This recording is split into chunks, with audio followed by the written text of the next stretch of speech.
It is time. Welcome everybody to Design Systems Community End of Year Meetup for 2020, also known as Meetup number 9. We'll get to each other and our co-hosts and our names, but first, let us begin. The name of this meetup is 2020 Year in Review. It is our first and probably one of many Design Systems Community panels. Welcome. It is now December 2nd, 2020. Before we begin, there is a land acknowledgement. Since we're hosting out of the city of Toronto, the land I'm standing on today is the traditional territory of many nations, including the Mississaugas of the Credit, the Anishinaabeg, the Chippewa, the Haudenosaunee, and the Wendat peoples, and is now home to many diverse First Nations, Inuit, and Métis peoples. I also acknowledge that Toronto is covered by Treaty 13, signed with the Mississaugas of the Credit, and the Williams Treaty, signed with multiple Mississaugas and Chippewa bands. We try to acknowledge the underserved and, of course, the nation of which we stand upon, because that cannot be moved away from history. And now right along to the Code of Conduct. This is a remote meetup, but the Code of Conduct still stands. We must respect each other, keep it legal, play nice, and always uphold the conduct and our values. And lastly, protect your privacy. And now our values. Design Systems Community has 7 values, especially accessibility, diversity and inclusivity, community and sharing, customer focus, collaborative working, bridging content design and code, and fun. If this sounds like the values of the design systems you've seen or worked on, then that's by design. We try to make sure that the work we do at work and the work we do outside of work for design systems has congruency. Moving on. I wanted to start off by making an announcement. We have our Stockholm chapter coming soon. It'll be led by Johannes, who is a software engineer at Spotify working on Soundtrap, as well as Stefan, who's the lead UX designer and product manager at H&M, working on their design system. So they will be your chapter leads, which brings us to a drum roll of 6 total chapters in our design system community, which is amazing. And yeah, if you wanted to become a DSC chapter, reach out to us and we'll hook you up. So we wanted to thank our gold sponsors, Wrangle.io, our silver sponsor, Scotiabank, and thank you to the volunteers and sponsors who have donated time and your efforts. We wouldn't be able to do this today if we didn't have your support. And speaking of support for today, our meetup sponsor for today is Genesis. We have Leon here, who is a director of design systems at Genesis and who's recently launched his design system, and he's here to say a few things. Awesome, thanks a lot. We're really excited to be sponsoring the event today. A little bit about myself. I'm, as I mentioned, design director at Genesis. I lead a team focused on evolving and scaling our design system, which we just launched a few weeks ago. It's called Spark, and we're really super proud of it. I'm also one of the co-founders of the Toronto Tech Summit, a conference that started here at Genesis. And for those that aren't familiar with Genesis, we're a top leader in cloud customer experience and contact center solutions. You could see that right there on the Gartner Magic Quadrant that just came out recently. We've been a leader and visionary in this space for many years now. We help thousands of the top brands in the world with their customer experiences. We've got over 1,200 partners, such as Adobe, Zoom, and Microsoft, which we made this year, and we're really focused on innovation, and we're investing a lot in R&D each year, and we're doubling down in areas such as AI and digital and workforce engagement right now as areas that have a lot of momentum for us right now. And with all this momentum, we're in hyper growth mode. So if we can go to the next slide, please. Our core platform, Genesis Cloud, is considered one of the fastest growing cloud platforms in the world. And with that, we're adding people to the team. So if you want to get in on the ground floor of a hyper-growth company and organization, we definitely would love to hear from you.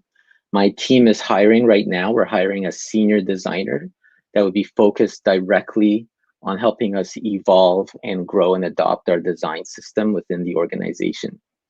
So if you're passionate about design systems and you want to join a fun, remote, friendly, and respected team that has executive level commitment, and you're interested in this position, please apply. We'd love to hear from you. You can go to genesis.com/careers, where you can reach out to me directly. And if you're interested in other areas outside of design systems and those resonate more with you, we have positions open in product design, design thinking, and user research right now as well. So thanks a lot. I want to thank you again for your time, and we're really super excited to be a sponsor for this event today. And I wish you all the best. Thanks a lot.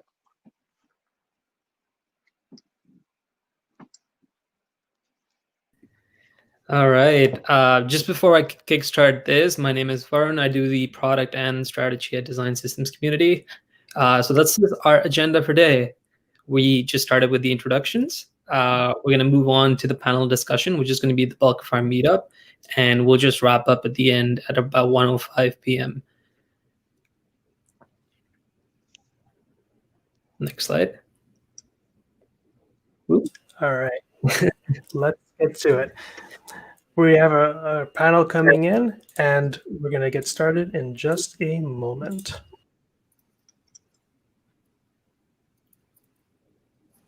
Perfect. Thank you, Enrico.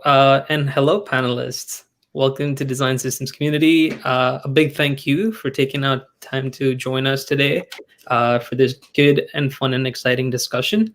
I'd like to start with some introductions. First, I'd like to introduce Ash. Ash is the systems designer at GitHub.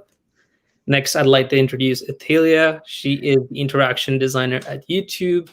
Next, I'll introduce Sarah. She is the senior product designer at Shopify. And last, I'll introduce Stephen, who is the design systems lead for the growth marketing team at GitLab.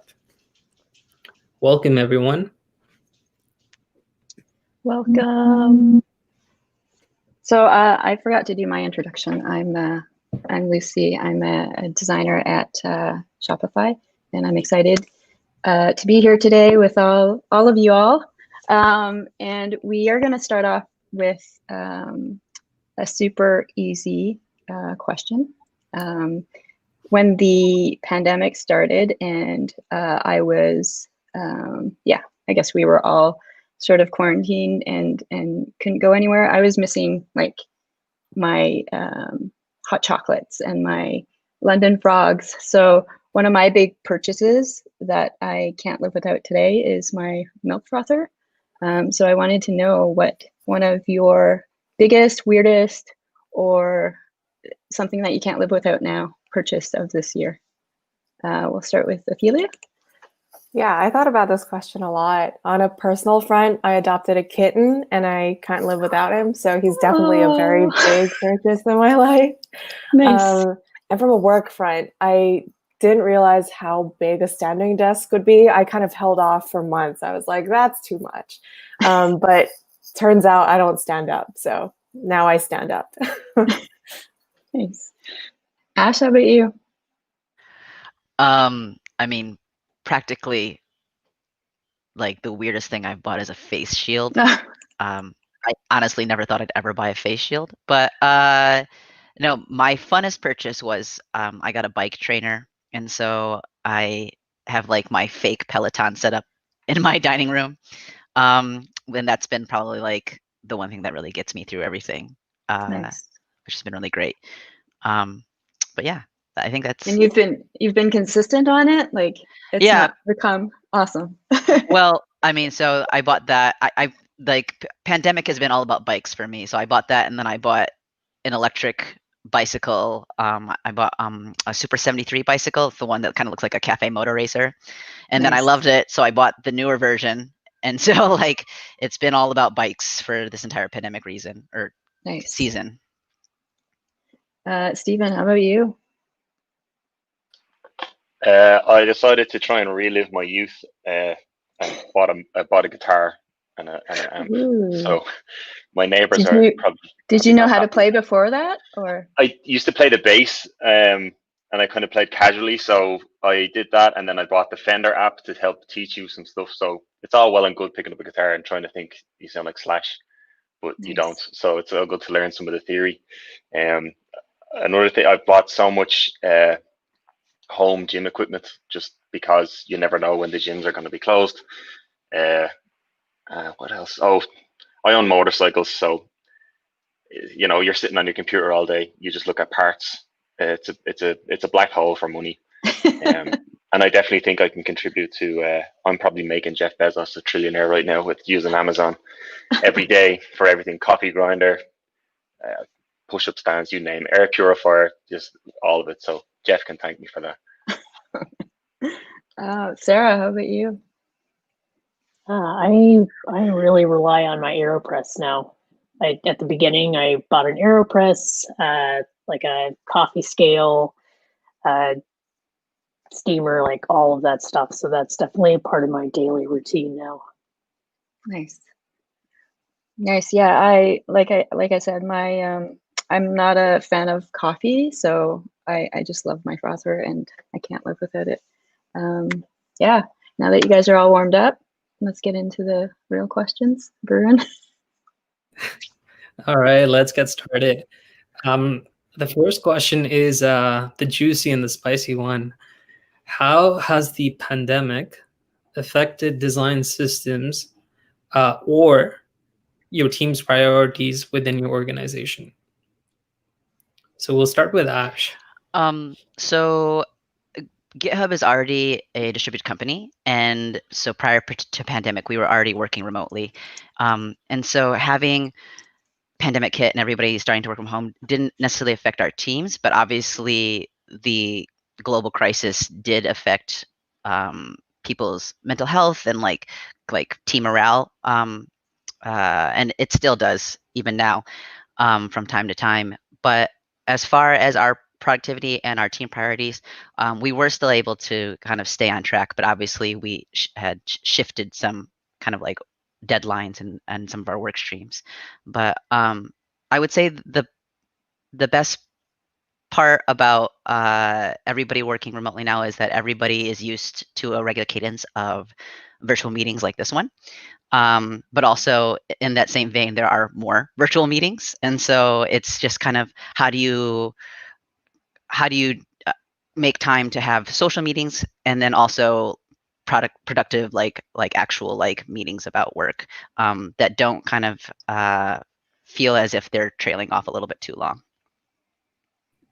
And is there anything specific that you're doing to sort of make that distinction between sort of your work time and your personal time? Yeah, so a group of designers in our product org, we actually create like our own lunch hangouts together, and then we also will just come on and be like, hey, I've got like 15-20 minutes, does anybody want to hang out?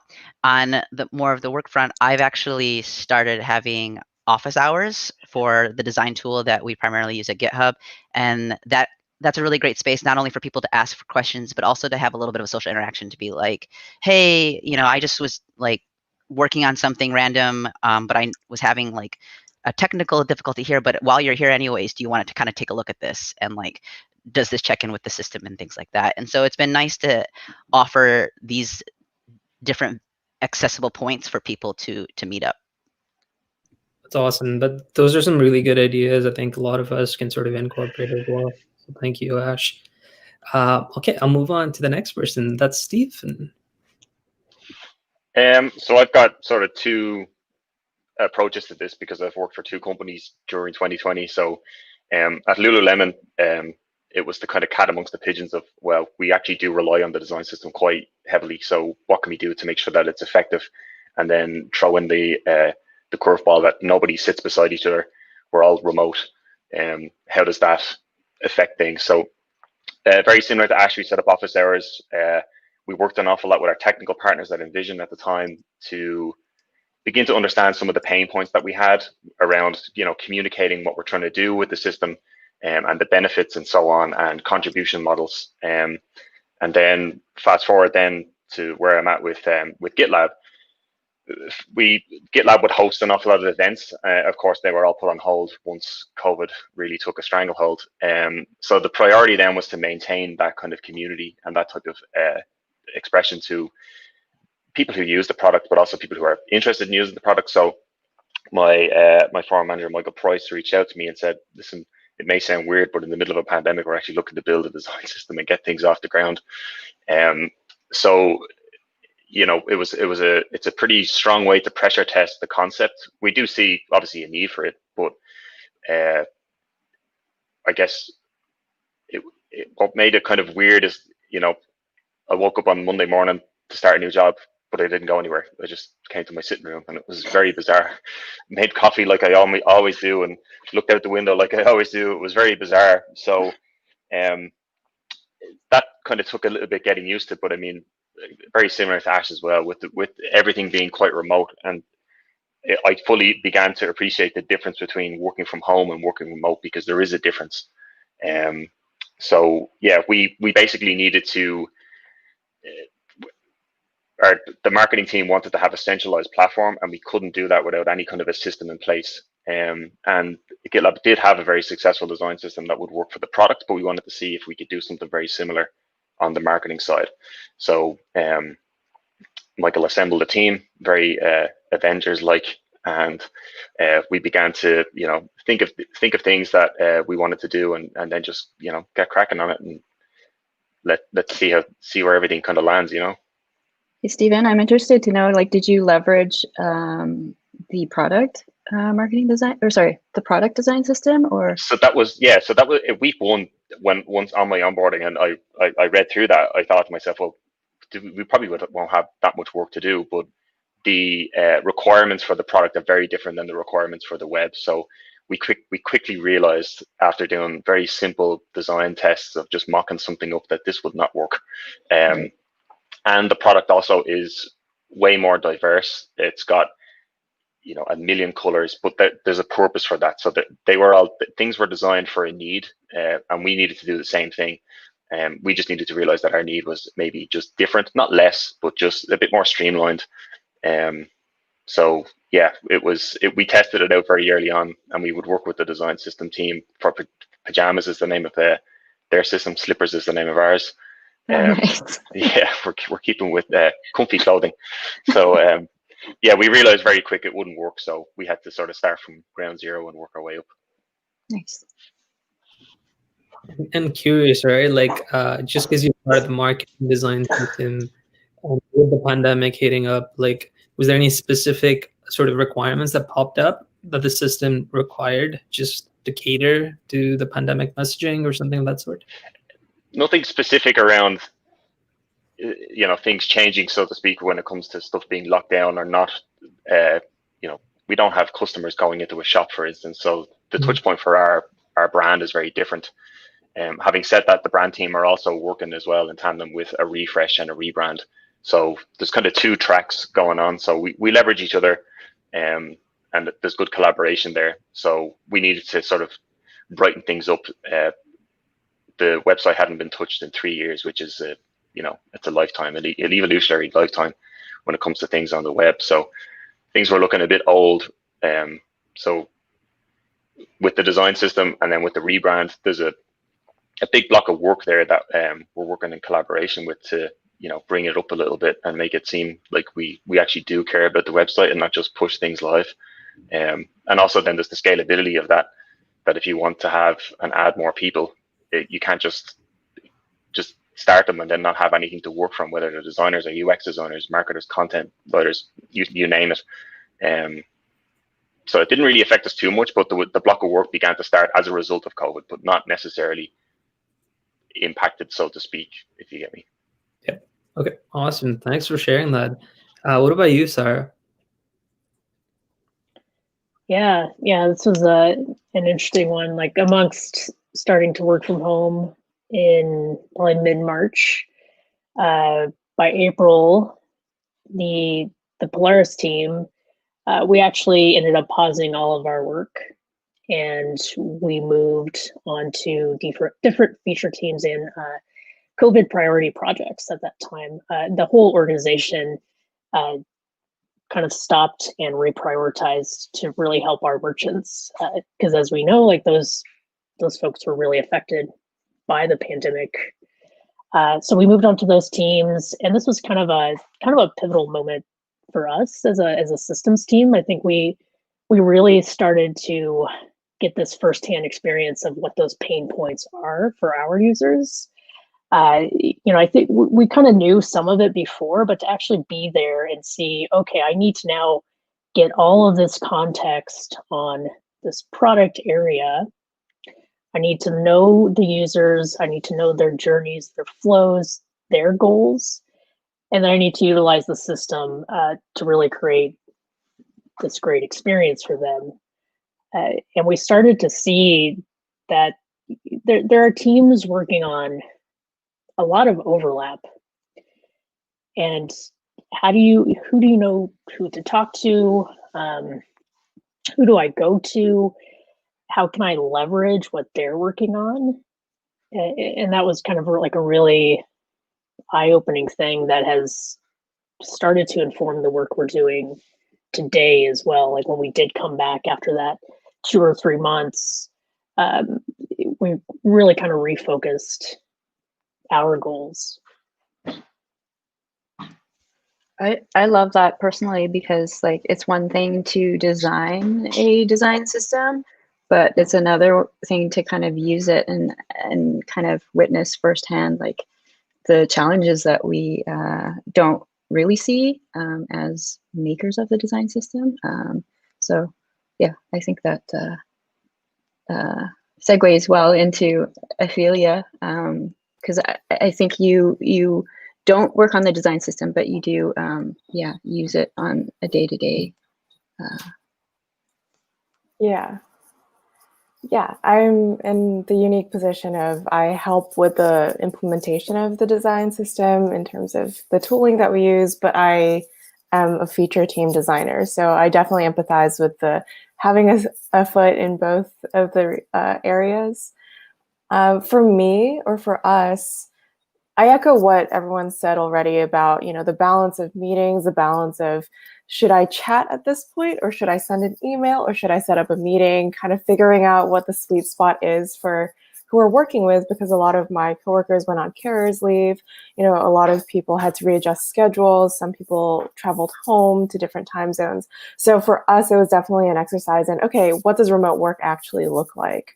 So that was really interesting. And from a design systems perspective, I think it was interesting because coming into this year, we were switching tools to get onto Figma and trying to really establish how people could best use libraries.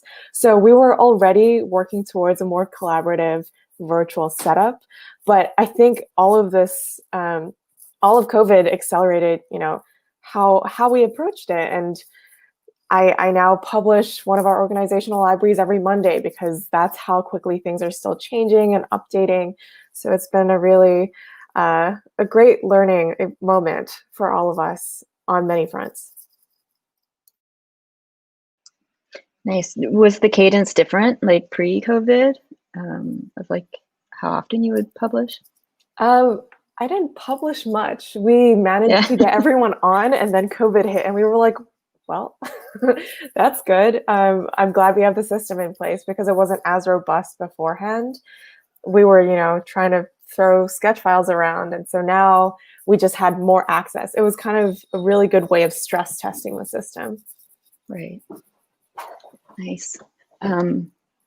Our next question is, what are some of the challenges working on, or in your case, Ophelia, using design systems in your organization, and like maybe focused on 2020 or just in general, and has working remotely amplified it at all? I'll start with you, Sarah. Yeah, I think this kind of builds off what I was saying before, where with being remote, especially, it kind of amplified that need for tighter communication. and really understanding the why behind the decisions we were making in the system.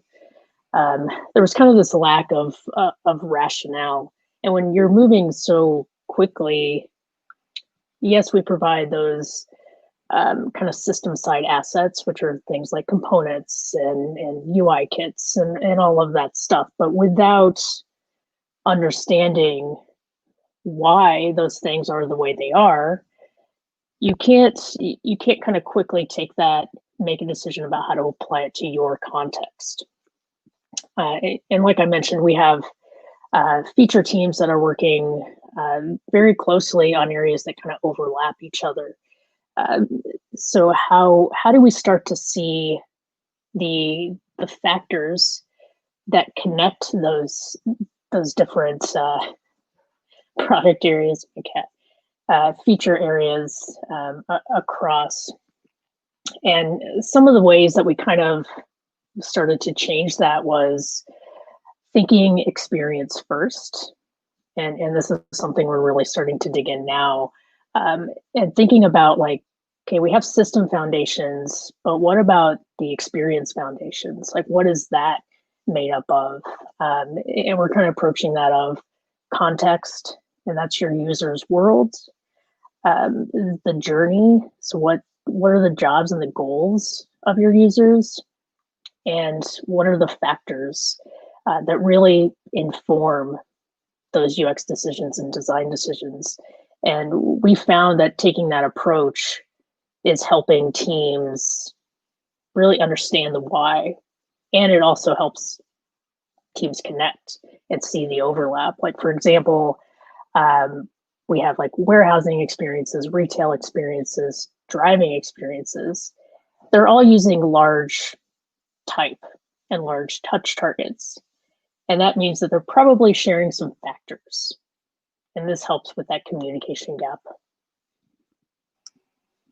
Yeah, those are good points. Like sometimes it's not a one size fit all and there are slight nuances, but sometimes like there are similarities where you can, communicate and figure out what those similarities are and see if you can leverage it. Athelia, what about you? Yeah, very similar.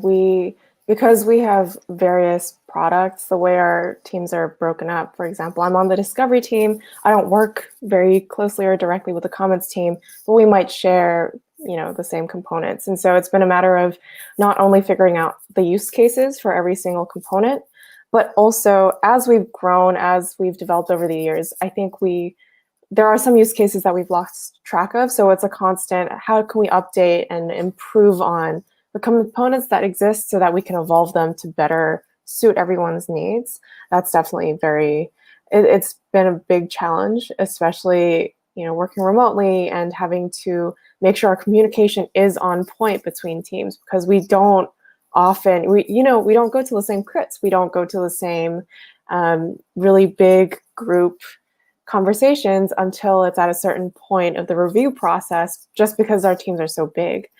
So that's definitely a challenge. And on the implementation stand front, as I mentioned, I help with like the management of these components. And we've noticed by just having the setup that, on iOS versus on Android, our components are different and they're used differently. And how can we not only fix this on a design side, but who's going to implement it? Who's going to build it? Who wants to test and do the research around it? That's, I guess, a logistical challenge, because feature teams are trying to do all this research and build features, but we also have to keep those components in check as well. So definitely a prioritization, a communication, a logistical challenge overall. Yeah, definitely. Like you guys mentioned communication, but I also think like Sarah, you mentioned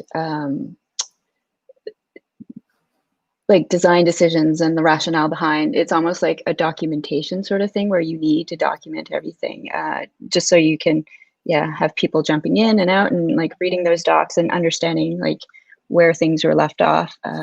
It's just, I think, super important, especially now that we're all remote and we're not able to kind of just jump into a room face to face and have conversations, or just grabbing coffee. It's like, yeah, some other sort of method needs to be put in place so that this communication is shared across. Ash, what about you guys? So to echo a lot of what's been said here, it really is a lot about the maintainership that I feel is the most challenging part of a design system.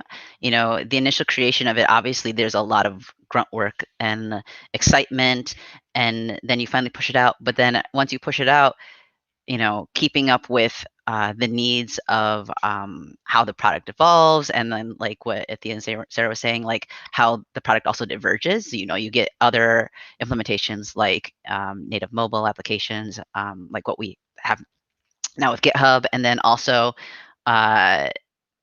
GitHub offers our design system for GitHub offers a multitude of implementations. So we have our web CSS implementation, and then our React implementation, and you know, what we actually use within our design tool, which we use Figma.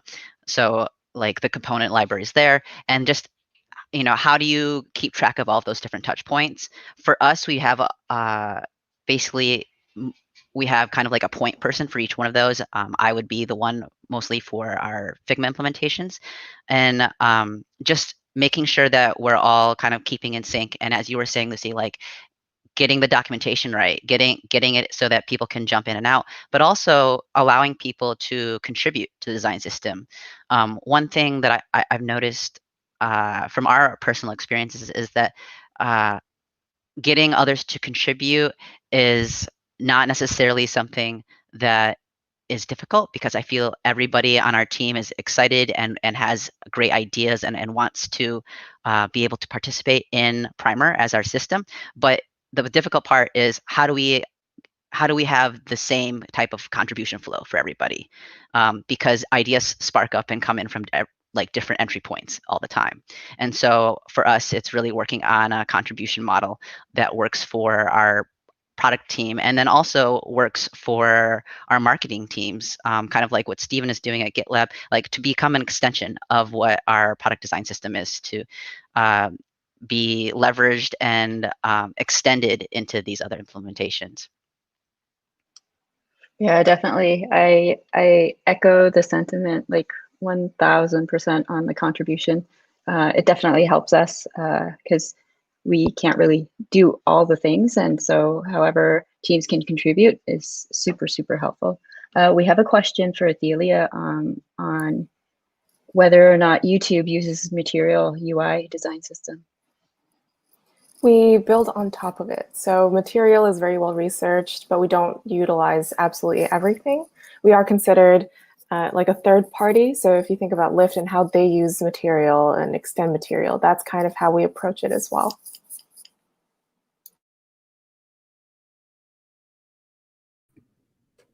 Awesome.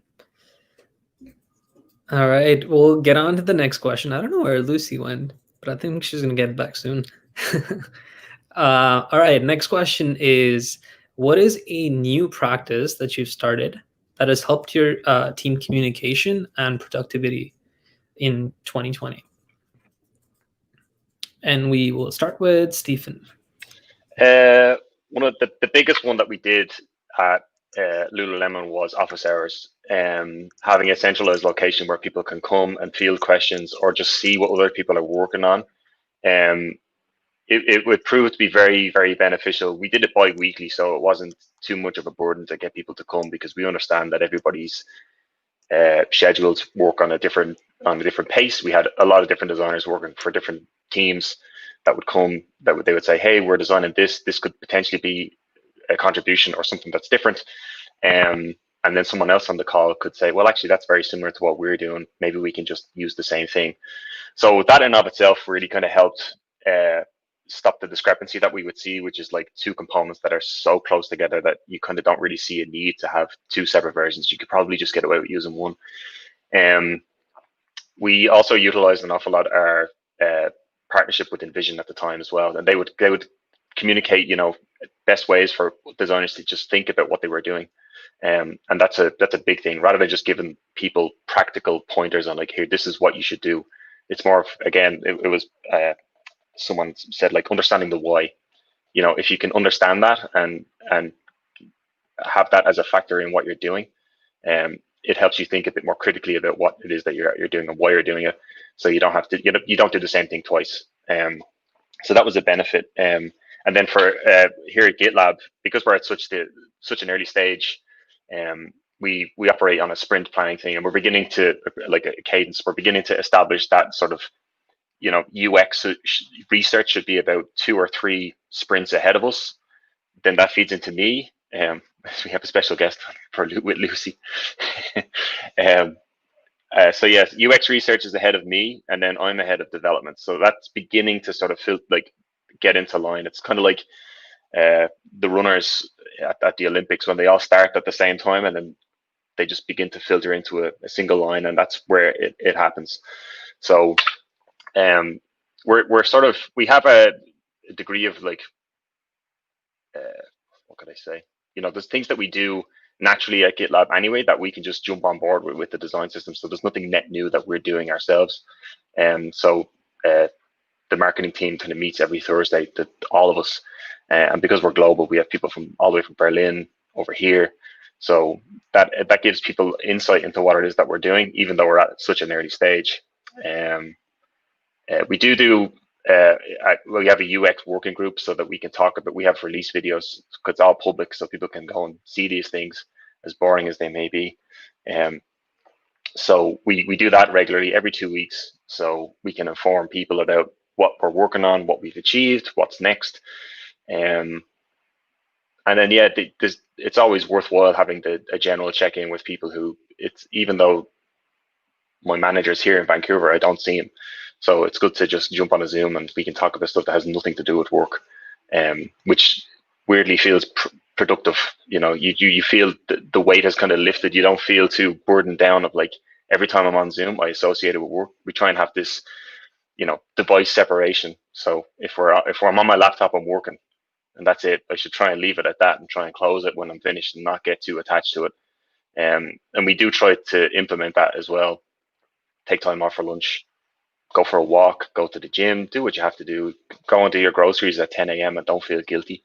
If someone sends you a Slack, it'll be there when you get back, and they don't really mind if you're not there. So no one's, waiting with a warning for you or anything like that. So it's a very open approach to things. It's, work smart and work hard, but, like, make sure that whatever it is that you're doing, there's an intent behind it, and you're not just sitting at your laptop for endless hours and days doing nothing, because you can hit a brick wall very quickly, and that can, as Ash said before, it can have a big impact on your morale and your mental health.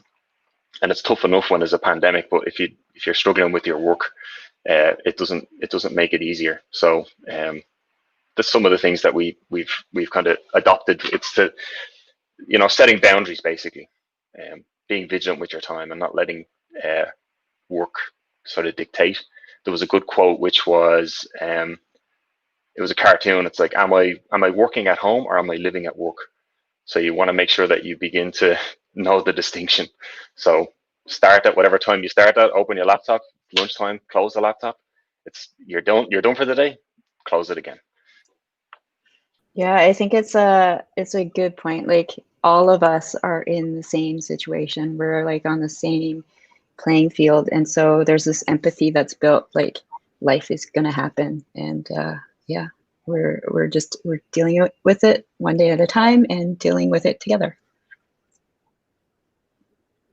Yeah, for sure. I think I personally am learning that skill, when to sort of shut off and when to prioritize, when to turn on, when to turn off. And it's not easy. It's not something that just, like, comes naturally to you, because you always want to be there for your team and your peers. But that's something definitely I'm working towards as well. So thanks, Stephen, for sharing that. Cool. Sarah, what about you?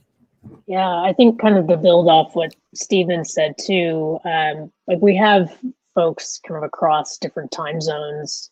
So one thing we have started to do is actually at the end of the Eastern time day, we'll record a video if needed, so that folks picking work back up, same for Pacific, they work a bit later than us, so they will record a video on the work they've done for the day, just a short thing that Eastern folks can then look at in the morning and kind of keep going with that, which is really nice. It kind of helps with any gaps and also helps with not feeling like you have to stay on really late to collaborate. It's just working out how we do async collaboration. We also kind of changed the way we set up our Figma files. Everyone is in Figma now, so we can kind of play around with those areas that we work and collaborate in. And to that point too, we are working a lot more closely with partner teams outside of just our system team, and working on ways to collaborate with them. So a lot of times what we'll do now is actually create kind of a draft or template for them to work inside. And we find that that really helps with that async way of working too, and helps kind of empower them to own an area, and also contribute back. It makes it a little bit more clear their role in the work as well. Totally, and I love the idea of videos. I've been sort of experimenting with those. I know all of you are designers. I'm more on the product side, so I do work with like designers and developers. And personally, I felt like I use this app called Cloud App, and I can make these 1-minute videos and easily like sort of direct folks to like what exactly I'm talking about. Just because I can't just go up to their desk and sort of share my screen. It's just easy with those 1-minute videos for sure.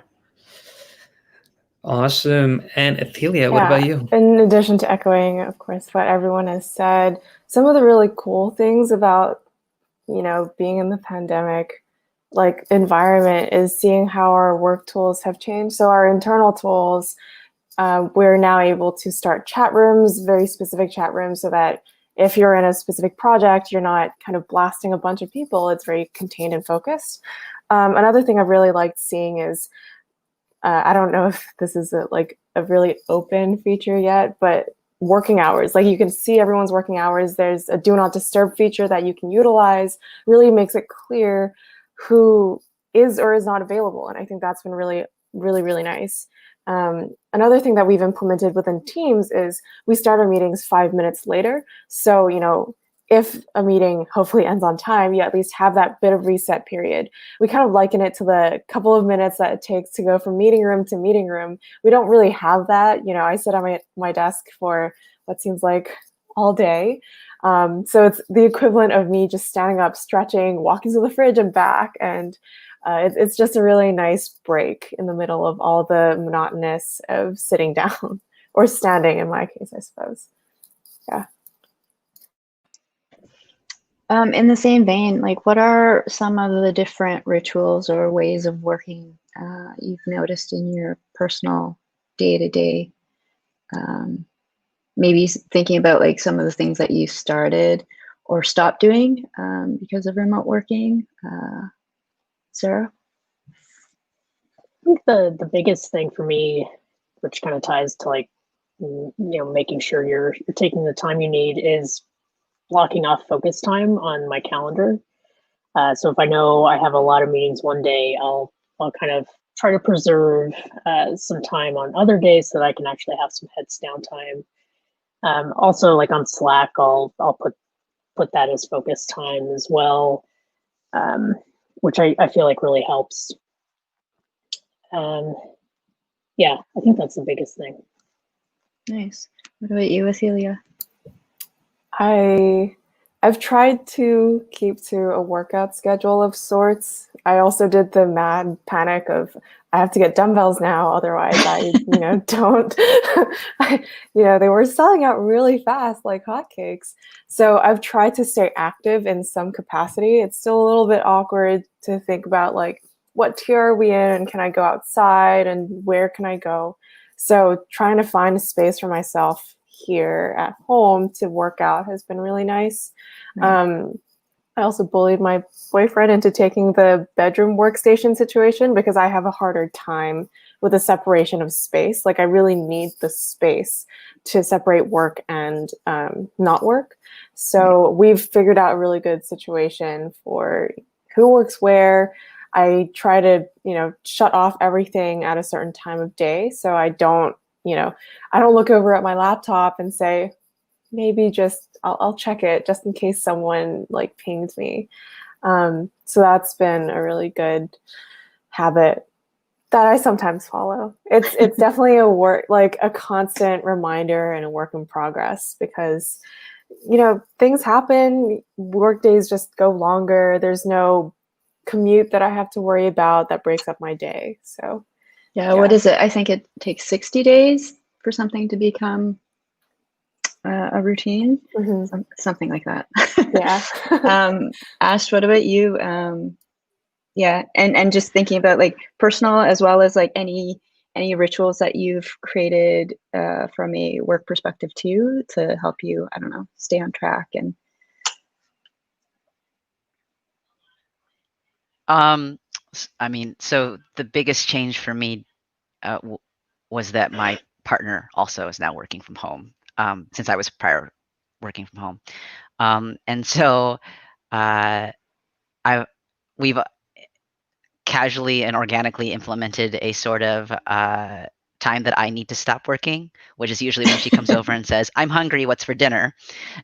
And so yeah, I've just listened to everybody. I'm just like, wow, I do not have as healthy of a separation from my devices as the rest of you, because I'll sit there and I'll look at the clock and I'll be like, oh, it's 10 o'clock, meh, whatever, and then she'll be like, why are you not going to sleep yet? And so, like Ophelia said, though, it's a constant work in progress. I've gotten a lot better.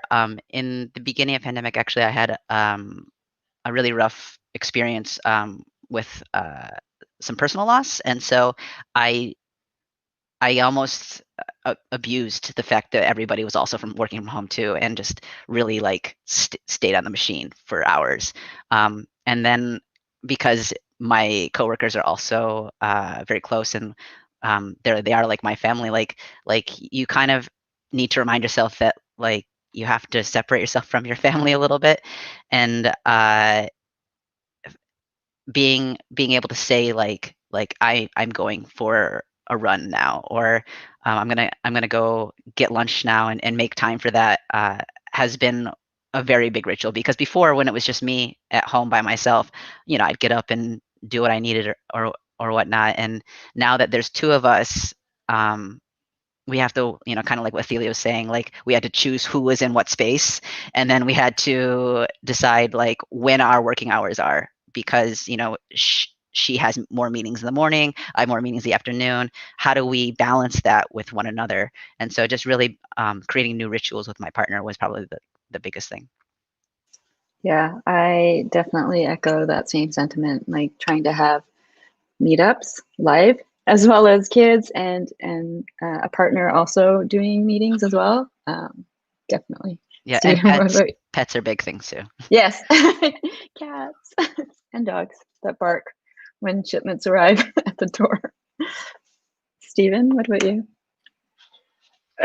Yeah, I think I've kind of said it before, but it's like getting used to segmented parts of the day, and not to be too ritualistic by it, but work when you need to work, don't work when you don't need to work, then work again, and then finish for the day.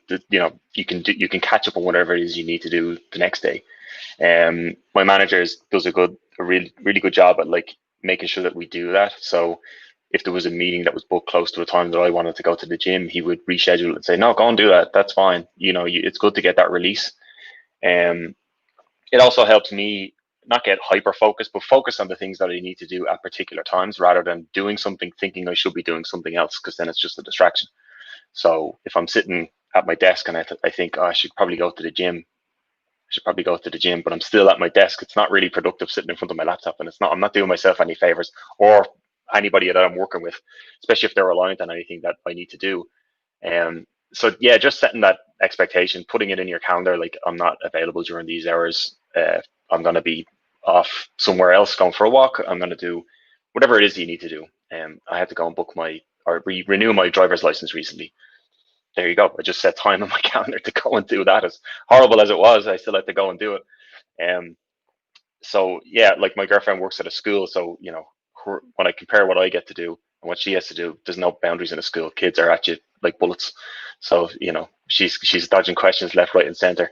So I'm definitely very fortunate with what I get to do in terms of my time. I get to book separate time, and then use that weird purchase of a guitar every now and then and just spin around, pick it up, and just try and learn a song really quick. And it's like right now I can refocus. So I've always found that very beneficial for me, that if I'm struggling with something and I'm thinking too hard, to step away from it and go for a walk or do something that has nothing to do with it, and it gives you a bit more headspace, or do a bit of meditation, something like that.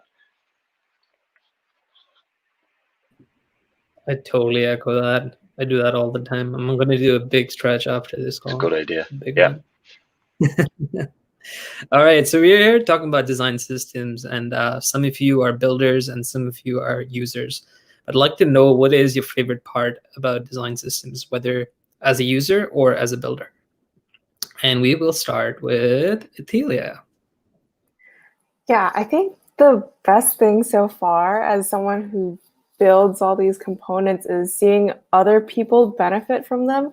As cheesy as it sounds, when someone's like, oh my God, that was so easy to use, I'm like, yes, I built it well. You know, it's that challenge of figuring out now, at least with Figma, with the new auto layout and with variants, how it can really streamline workflows. And I'm such a nerd about just making that easier. I mean, there are certain things like auto layout that are tricky for some of my teammates, but when it works and when it just speeds up what they're doing and when they get to see it in their own practices, it's really amazing. It just feels really nice to be able to help out in that respect, because I don't know, as designers, you don't want to be bogged down by recreating something because it wasn't available to you, or recreating something from a screenshot because it just didn't exist as a tool or in the tool. It just feels very frustrating. So having like the focus that you are able to have with just innovating and making the new thing that you want to make, not worrying about the basics that you have to build off of, like that's really cool. So I think that's why I really like, you know, contributing to the design system, even though it's not part of my regular job description. What's even nicer if they have that request and you're like, well, actually, it's right here. Yeah, and like user support is a huge thing, right? Like we were talking about the DSC values, and customer first thinking was a big one. And it's interesting when you're building systems, your customers are not only the outside customer who are buying your products, but also the users within the organization. And you want to make sure that they're satisfied and happy. So love that. What about you, Ash? Favorite part of design systems? Yeah, I smiled a lot when Theo was talking about it, because I feel the same joy when people are like, "Oh my God, that's amazing!" in well, Figma is what we use, and so I kind of liken my role to being like your number one supporter. Like I want to give you all the things, and then I just want to sit back and watch what you're going to do with it. And then just I start seeing all these like incredible ideas pop up from our product designers and our entire team. And you know, like when they have questions about the system or like how to implement it, and you're able to answer their question and make it easier and more understandable, and you just see that little light bulb pop up, it's such a rewarding feeling. I actually posted something on my Twitter a few weeks ago saying that one of my favorite things about being in design systems is actually educating people on how to use the system and how the system actually works for them rather than against them.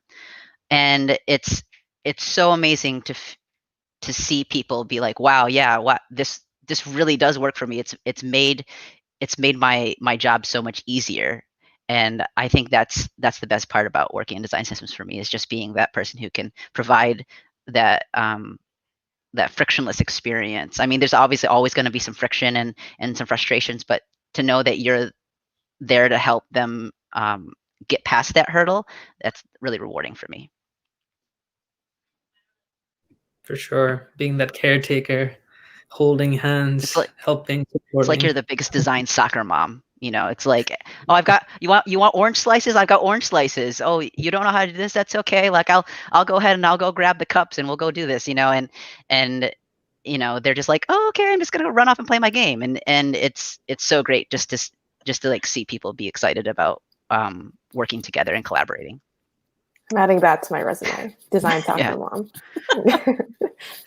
Yeah, you're almost like a conduit to like all the teams and like connecting people or things or bringing people together. So I don't know. That's my favorite part. What about you, Stephen? It's very similar to what everybody said. There's something very satisfying of when someone asks you a question or your help and you're able to help them, and just saying thank you is just a nice thing for me. And then seeing more people use the thing that you've worked on, that you believe in, or that you have some sort of hope that it's going to aid people's work and not make them too distracted about things. It's very nice. I've had it in different forms at different companies over time, whether it's with design systems or not. But if someone asks for your help and you're able to help them in a very solid manner, that satisfaction is quite, it's self-indulgent, but it's very satisfying.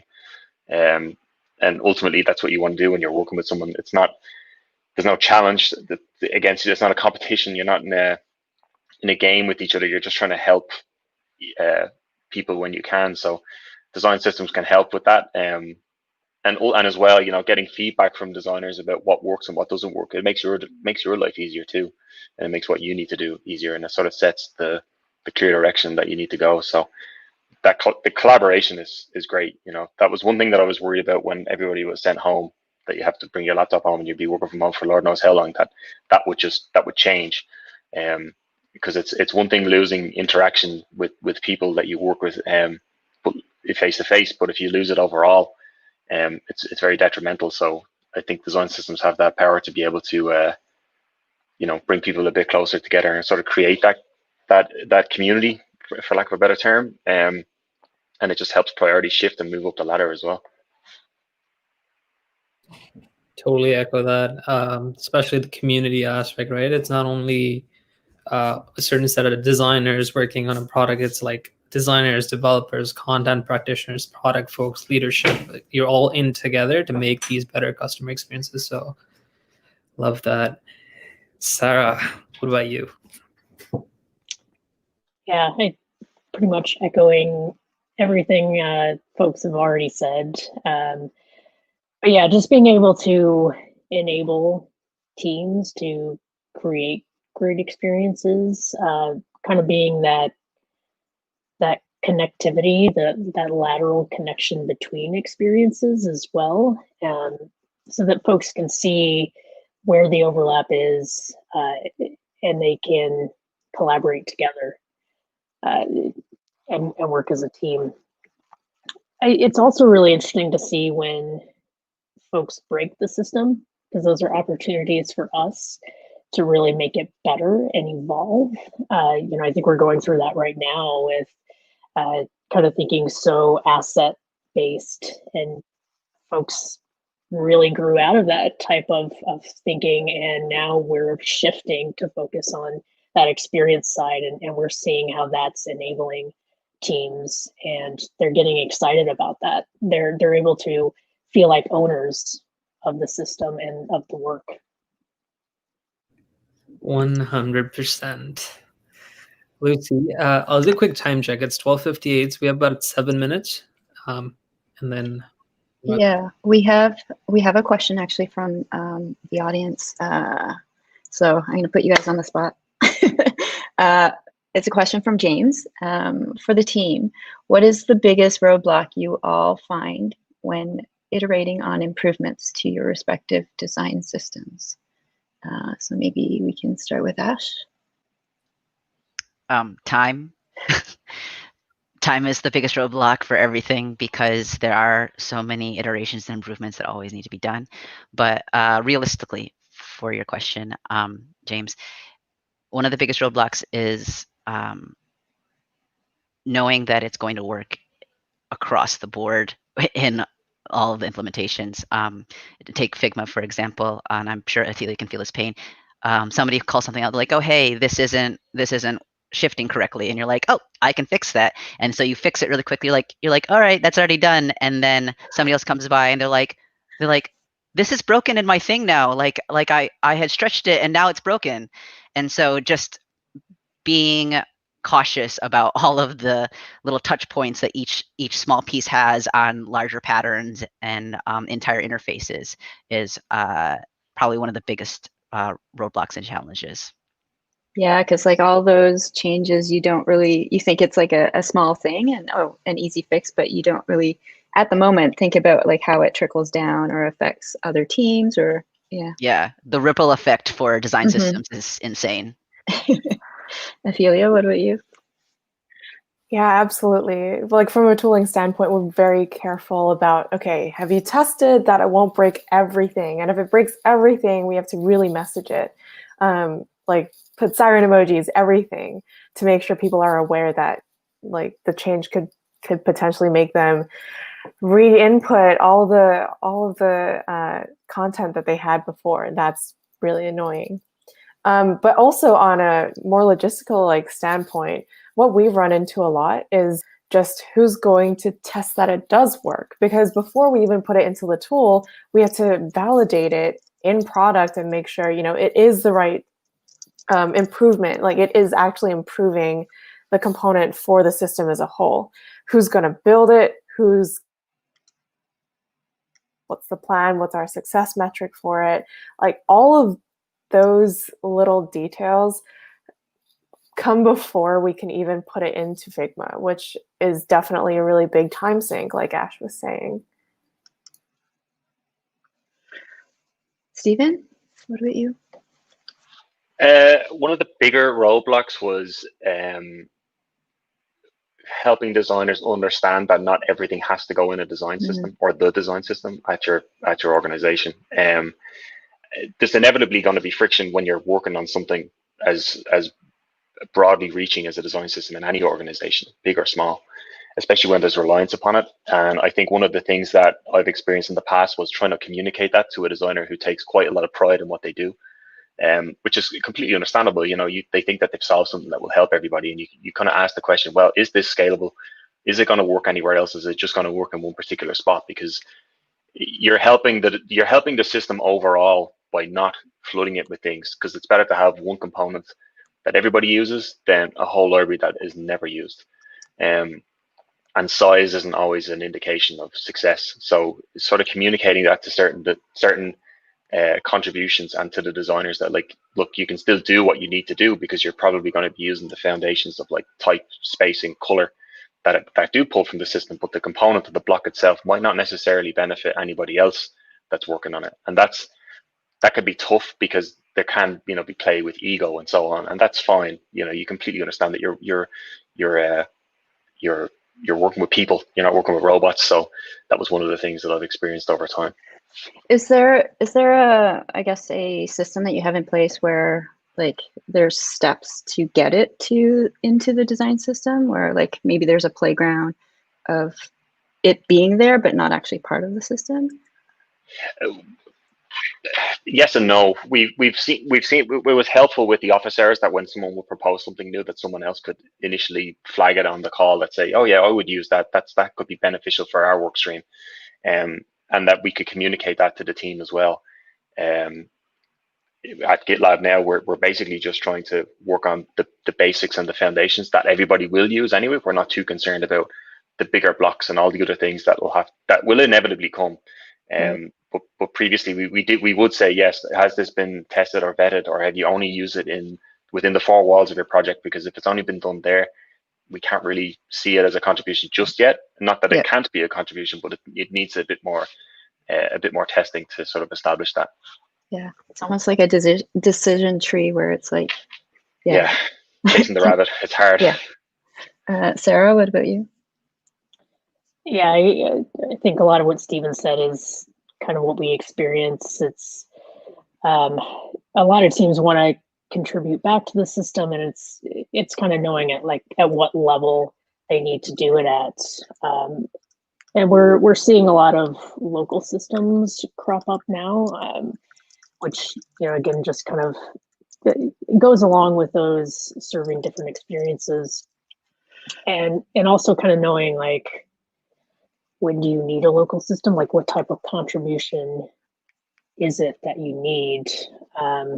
There's only so many folks on the dedicated systems team, so really finding advocates outside of our team to help with that too.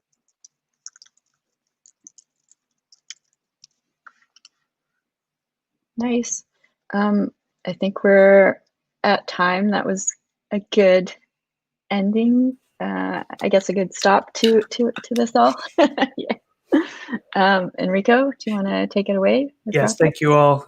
Glad to have you on the panel here at the end of year Design Systems Community Meetup. And before we go, let's just go around. Maybe if you want to plug a Twitter account or a website, you have the freedom to do that. Starting with Ash, would you like to? Oh, sure. I mean, if you'd like to follow me and potentially see pictures of my dog, my Twitter is @itmeashig. But yeah, I mean, just staying in touch with this community, I think, is probably one of the more valuable assets Thank than you, my Ash. personal Twitter account. Ophelia, But totally thank you. optional. Yeah, I echo that too. My handle is @feelsann. I'm on Instagram posting a lot about my kitten as well, @Finn with the mittens. But yeah, totally up to you whether you want to be inundated with kitten And Sarah? photos. Yeah, same. I probably following Shopify UX and obviously polaris.shopify.com to kind of stay up to date on what we're doing. Stephen. Very uninteresting person here. Gintonius for the most part. Yeah, just keep following GitLab as well for more of the bigger updates for the stuff that I'll be directly working on over the next while. Yeah, that's the best place, or LinkedIn if you want to give me an ad there. Awesome. We'll add links later to the meetup description or the YouTube description as well. Thank you very much, panelists, for joining. And now it's time for me to wrap this up. So take care, panelists. It's been a blast. So what do you think, everyone who joined the stream today? Did you ever say this in your head, perhaps a few times? Relatable, right? That's Design Systems Community coming together and understanding all of our concerns. And if you found that this meetup was valuable to you, please give us some feedback. If you have a cell phone that has a QR code scanner, there it is. Or go to bit.ly/DSCC-TOR. That's capital TOR, lowercase m9. Thanks, Varun. And we'll also post a link in the description of this video below when we're done. And by the way, I didn't even introduce myself. My name's Enrico. I'm a developer by trade, but I am also obsessed over communication. Communication is not what is said, it is what is understood. So let's all have a teaching mindset and help each other with awesome communication. Good night, everybody. I think this is our last meetup, so for 2020. So thank you all. Off to 2021. Let's have a better 2021. Varun, your mic. I said, have a great year, everyone. Thank you. Happy holidays.